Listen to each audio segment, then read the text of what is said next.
नमस्कार, मैं हूं अंजलि प्योर पटना में आपका स्वागत है। आज है 21 जनवरी दिन बुधवार। खबरों की ओर बढ़ने से पहले चलिए एक नजर डालते हैं आज की सुर्खियों पर। पटना में बनेगा यूनिटी मॉल, देश भर के प्रोडक्ट मिलेंगे अब एक जगह। पटना में पिंक बस सेवा बन रही है महिलाओं की पहली पसंद। पटना में गणतंत्र दिवस समारोह के लिए प्रशासन अलर्ट, सुरक्षा और भीड़ प्रबंधन पुख्ता। बिहार में नेशनल परमिट बढ़ा, सड़क से कारोबार को मिली नई रफ्तार। वैभव सूर्यवंशी फिर मैदान पर, न्यूजीलैंड के खिलाफ मचा सकते हैं धमाल। चलिए अब नजर डालते हैं आज की 25 अहम खबरों की ओर। बीएसएससी जनसेवक ग्रेड 3 के 180 पदों पर आवेदन करने का सुनहरा मौका फिर से बिहार कर्मचारी चयन आयोग ने जनसेवक ग्रेड 3 के 180 पदों के लिए आवेदन की अंतिम तिथि बढ़ाकर 29 जनवरी 2026 कर दी है। ये भर्ती वित्तीय इंटर स्तरीय परीक्षा के जरिए होगी। वही बिहार के मूल निवासी आरक्षण का लाभ पाएंगे, वही अन्य राज्य के अभ्यर्थी अनारक्षित श्रेणी में आवेदन कर सकते हैं। योग्यता 12वीं पास गणित विषय के साथ और कंप्यूटर पर हिंदी अंग्रेजी टाइपिंग का ज्ञान। वही अगर हम आयु की बात करें तो आयु 18 से 37 वर्ष है। वही आरक्षित वर्ग को अतिरिक्त छूट दी जाएगी। चयन की अगर बात करें तो प्रारंभिक मुख्य परीक्षा और कौशल प्रशिक्षण होगा। वही आवेदन शुल्क 100 रुपए होंगे। पटना में बनेगा यूनिटी मॉल, देश भर के प्रोडक्ट मिलेंगे अब एक जगह। पटना के लोगों के लिए बड़ी खबर है। पाटलिपुत्र पानी टंकी के पास पुराने कचरे की जगह अब प्रधानमंत्री एकता मॉल बनेगा। इस मॉल में कश्मीर की शॉल से लेकर कन्याकुमारी की चीजें तक मिलेंगी। मॉल में हर राज्य और केंद्र शासित प्रदेश के खास उत्पाद होंगे। ये मॉल लगभग 2 एकड़ में बनेगा और कारीगरों व शिल्पकारों का प्रोत्साहन देगा। पटना के शिक्षकों को राहत, अब मिलेगा सही आवास भत्ता। पटना जिले के शहरी इलाकों में काम करने वाले शिक्षकों के लिए राहत बड़ी खबर है, जहां आवास भत्ता यानी कि एचआरए से जुड़ी परेशानी अब जल्द खत्म होगी। जिला शिक्षा कार्यालय ने सभी प्रखंड शिक्षा पदाधिकारियों से नगर निगम और 8 किलोमीटर के दायरे में आने वाली स्कूलों की सूची मांगी है। इसका मकसद है कि सभी योग्य शिक्षकों को एक समान आवास भत्ता मिल सके। अब तक कई नई स्कूलों में इसे लेकर भ्रम और शिकायतें थी। पटना जंक्शन पर होगी नई अमृत भारत ट्रेन का ठहराव, यात्रा होगी अब और ज्यादा आसान। बिहार के पटना जंक्शन पर अब बनारस सियालदा नई अमृत भारत एक्सप्रेस ट्रेन रुकेगी। वही बनारस से 23 जनवरी से लेकर ट्रेन हर रविवार, मंगलवार और शुक्रवार चलेगी। वही बनारस से रात 10:10 खुलकर ट्रेन सुबह 1:58 माफ कीजिएगा 1:58 में पटना पहुंचेगी। वही वापसी में सियालदा से रात 7:30 चलेगी। वही सुबह 2:43 पटना जंक्शन रुकेगी। इसके अलावा हावड़ा आनंद विहार और डिब्रूगढ़ गोमती नगर के बीच भी नई अमृत भारत ट्रेनें चलेंगी। वही रेलवे बोर्ड ने बिहार से गुजरने वाली सभी ट्रेनें की समय सारणी कर दी है। बिहार में बिजली शिकायतों की होगी डिजिटल निगरानी, घर बैठे जांच संभव। बिहार ने बिजली उपभोक्ताओं की शिकायतों के निपटारे में बड़ा बदलाव किया है। अब सभी बिजली कार्यालयों में दर्ज किए गए शिकायतों की मुख्यालय स्तर में डिजिटल मॉनिटरिंग की जाएगी। हर शिकायत के लिए यूनिक आईडी मिलेगी, वही जिससे उपभोक्ता घर बैठे अपनी शिकायत का स्टेटस देख सकेंगे। सोमवार और शुक्रवार को अधिकारी सीधे जनता से मिलेंगे और समस्याओं का समाधान करेंगे। उपभोक्ता शिकायत दर्ज करने के लिए टोल फ्री नंबर 1912 सुविधा ऐप और इसी के साथ साथ सोशल मीडिया, सीजीआरएफ पोर्टल, ईमेल और व्हाट्सएप की अगर नंबर की बात करें तो 9031683592 का उपयोग कर सकते हैं। इससे शिकायतों का त्वरित और आसान समाधान होगा। भूतनाथ बैरिया बस स्टैंड के बाद सगुना मोड़ रूट पर मेट्रो की तैयारी। भूतनाथ से बैरिया बस स्टैंड तक एक मेट्रो चलने के बाद अब पटना के एक और अहम रूट पर मेट्रो दौड़ने की तैयारी है। सगुना मोड़ से आरपीएस मोड़ तक मेट्रो कॉरिडोर पर निर्माण कार्य तेज कर दिया गया है। वही ये इलाका रोज ट्रैफिक जाम से परेशान रहता है। वही मेट्रो शुरू होने से लोगों का सफर आसान होगा। एलिवेटेड ट्रैक और स्टेशन का काम तेजी से चल रहा है। पटना फेमस पर्सनालिटी में आज बात होगी सुशांत सिंह राजपूत की। सुशांत सिंह राजपूत का जन्म पटना में हुआ था। उन्होंने बॉलीवुड में अपनी पहचान बनाई और डेब्यू किया था फिल्म काय पो चे से, जो बहुत ही पसंद की गई थी। अपने करियर में उन्होंने कई हिट फिल्में दी हैं, जैसे कि MS Dhoni, the untold story, detective Byomkesh Bakshi, PK. लेकिन उनकी आखिरी फिल्म थी दिल बेचारा, जिसे अब भी उनके फैंस ने बहुत ही ज्यादा प्यार दिया। वही सुशांत अपनी प्रतिभा और सरल स्वभाव के लिए जाने जाते थे। आज उनका जन्मदिन है और पटना के लोग, उनके फैंस उन्हें हमेशा आज भी याद करते हैं। पटना नगर निगम में अब व्हाट्सएप से शिकायत और कर भरना हुआ आसान। पटना नगर निगम ने व्हाट्सएप चैटबॉट सेवा शुरू की है, जब अब नागरिक घर बैठे अपनी शिकायत दर्ज कर सकते हैं, उसका हाल देख सकते हैं और संपत्ति कर भी सकते हैं। इसी के साथ-साथ आपको बताएँ कि पिछले 2 साल से 13,937 शिकायतों में से 13,396 हल हुई है। वही यानी कि 96% निवारण हुआ है। वही स्वच्छता में 95%, बिजली में 96%, पानी में 94% और अभियंत्रण में 86% शिकायतें सुलझाई गई हैं। और लोग 9264447449 पर संदेश भेजकर ये सुविधा ले सकते हैं। पटना हाईकोर्ट ने डॉक्टरों की फेस बायोमेट्रिक हाजिरी चुनौती खारिज की। आपको बताएं कि पटना हाईकोर्ट ने मेडिकल कॉलेज और अस्पतालों में काम करने वाले डॉक्टरों के लिए फेस आधारित आधार अटेंडेंस और जीपीएस लोकेशन अनिवार्य करने की व्यवस्था को चुनौती देने वाली याचिका को खारिज कर दिया है।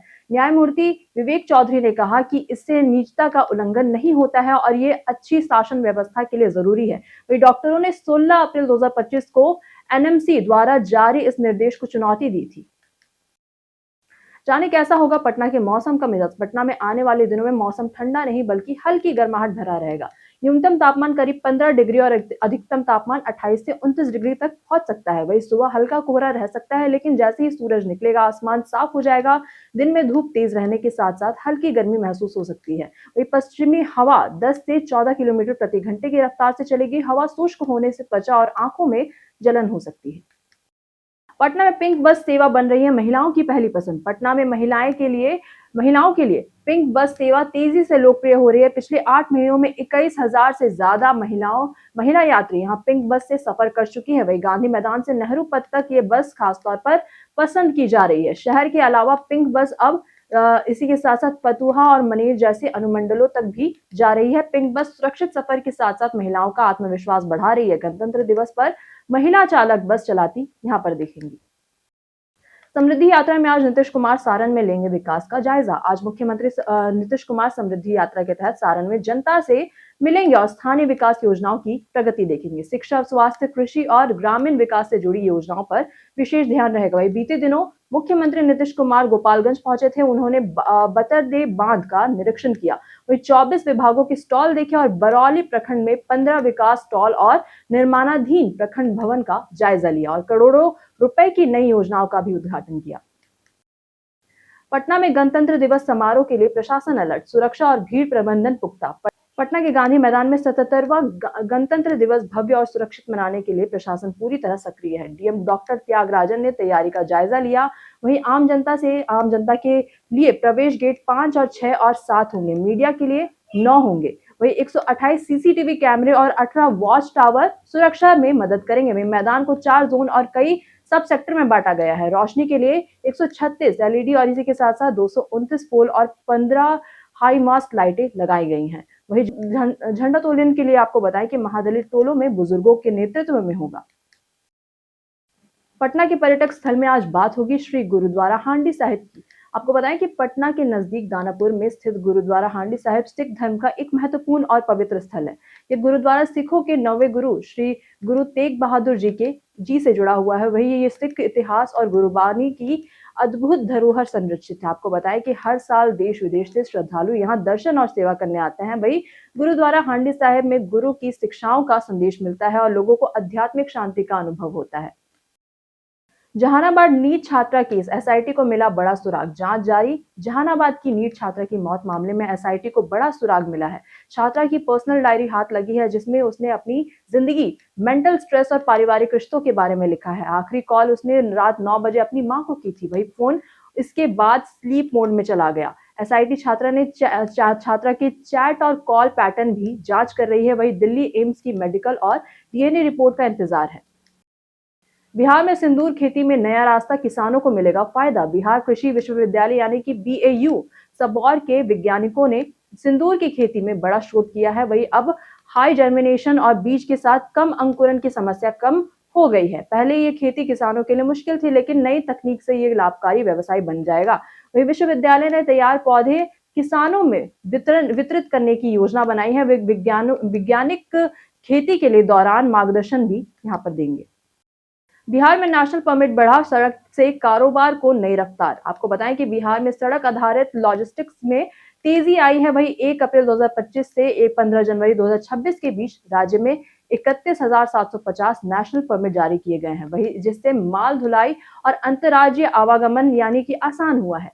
इससे ट्रक ऑपरेटरों को समय और खर्च की बचत हुई है। वही मंडियों तक सामान जल्दी पहुंच रहा है। वही अनाज, फल, सब्जी और दवाइयां समय पर बाजार में आने से कीमतों में भी काबू रहती है। वही इसी के साथ साथ परमिट से सरकारी खजाने में भी काफी फायदा होता है। बिहार में जमीन मापी अब सिर्फ 7 और 11 दिन में नागरिकों को मिलेगी राहत। मुख्यमंत्री नीतीश कुमार ने बताया कि बिहार में 1 अप्रैल 2026 से अविवादित जमीन की मापी 7 दिन और विवादित जमीन की मापी 11 दिन में पूरी हो सकेगी।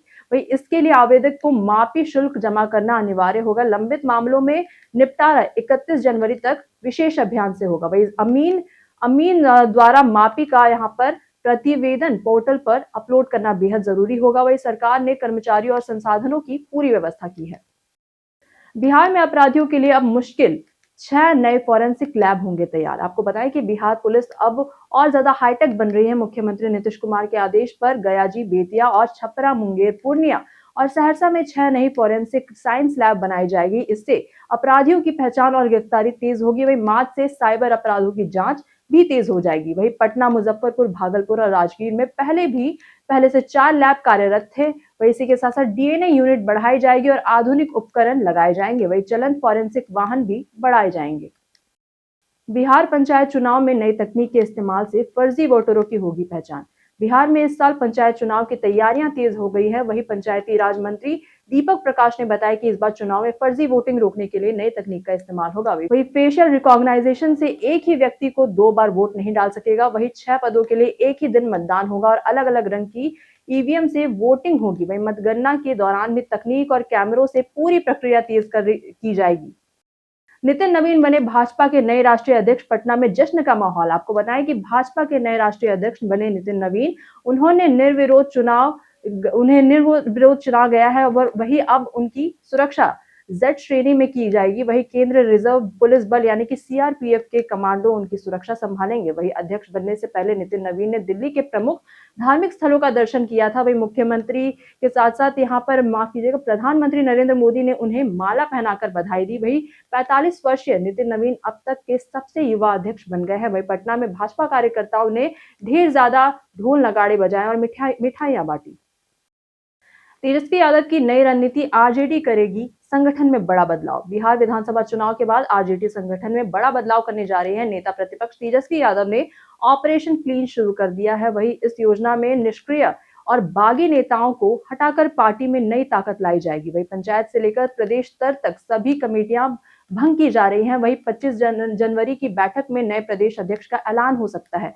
तेजस्वी अब सीधे कार्यकर्ताओं से जुड़ेंगे और कार्यालय में नियमित मौजूद रहेंगे। वैभव सूर्यवंशी फिर मैदान पर न्यूजीलैंड के खिलाफ मचा सकते हैं धमाल। आईसीसी अंडर 19 वर्ल्ड कप में 2026 में भारत की युवा टीम शानदार प्रदर्शन कर रही है। पहले मैच में वैभव सूर्यवंशी कम रन बना पाए, लेकिन बांग्लादेश के खिलाफ उन्होंने अर्धशतक लगाकर फॉर्म दिखाया। आपको बताएं कि अब वे 24 जनवरी को न्यूजीलैंड के खिलाफ तीसरे ग्रुप स्टेज मैच में मैदान पर होंगे। भारत इस समय ग्रुप बी में टॉप कर रहा है। वही इसी के साथ साथ मैच क्वीज स्पोर्ट्स क्लब में आपको बताएं कि बुलवायो में दोपहर 1 बजे शुरू होगा। सैमसंग जल्द ही लॉन्च करने वाला है नया गैलेक्सी A57। आपको बताएं कि सैमसंग जल्द ही अपना नया फोन गैलेक्सी A57 लॉन्च करने वाला है। फोन का मॉडल नंबर SM-A5760 है। वही इसमें 6.6 इंच का full HD plus AMOLED display और इसके साथ साथ इन स्क्रीन फिंगरप्रिंट सेंसर भी मिलेगा। वही फोन 8GB और 12GB रैम वेरिएंट में आएगा। इसमें 5000 mAh की बैटरी और 45 वॉट फास्ट चार्जिंग मिलेगी। वही कैमरे की बात करें तो इसमें 50 मेगापिक्सल का मेन कैमरा, 12 मेगापिक्सल का अल्ट्रा वाइड और 5 मेगापिक्सल मैक्रो कैमरा रहेगा। वही सेल्फी के लिए 12 मेगापिक्सल फ्रंट कैमरा दिया जाएगा। पटना में सीएनजी स्टेशन बढ़ेंगे, अब लंबी कतारों से मिलेगी राहत। पटना में सीएनजी नेटवर्क का सबसे बड़ा विस्तार होने जा रहा है, जहां गेल इंडिया लिमिटेड यानी कि इस साल के अंत तक 14 नए सीएनजी स्टेशन खुलने वाली है। जहां शहर में अभी 36 स्टेशन है और नए खुलने के बाद संख्या 50 तक पहुंच जाएगी। वही मार्च में 4 नए स्टेशन जैसे कि गर्दनीबाग और ट्रांसपोर्ट नगर चालू होंगे। इससे ऑटो चालकों और अन्य वाहन मालिकों को लंबी कतारों से राहत मिलेगी। रोजाना 1.50 लाख किलो सीएनजी की सप्लाई होने से शहर के दक्षिणी और पश्चिमी इलाके भी अच्छी तरह कवर होंगे। बीते दिन हमारे द्वारा पूछे गए सवाल का जवाब आप लोगों में से बहुत लोगों ने हमारे कमेंट बॉक्स सेक्शन में लिखकर दिया है। जिन्होंने हमारे द्वारा पूछे गए सवाल का जवाब दिया है उनके नाम है अनूप, संजीव कुमार, अमरजीत कुमार, दीपक कुमार, राकेश मिश्रा। इसी के साथ बढ़ते हैं आज के सवाल की ओर। और आज का सवाल है कि आपके इलाके के स्कूलों और शिक्षा की सुविधा के बारे में आपकी क्या राय है। आप अपना जवाब हमें हमारे कमेंट सेक्शन में लिखकर जरूर बताएं। आज के लिए बस इतना ही। बिहार के तमाम खबरों के साथ बने रहने के लिए हमारे साथ देखते रहें प्योर पटना। और साथ ही अगर आप यूट्यूब चैनल पर देख रहे हैं तो चैनल को सब्सक्राइब करें, और अगर आप फेसबुक पेज पर देख रहे हैं तो चैनल को साथ साथ फॉलो और लाइक बिल्कुल करें।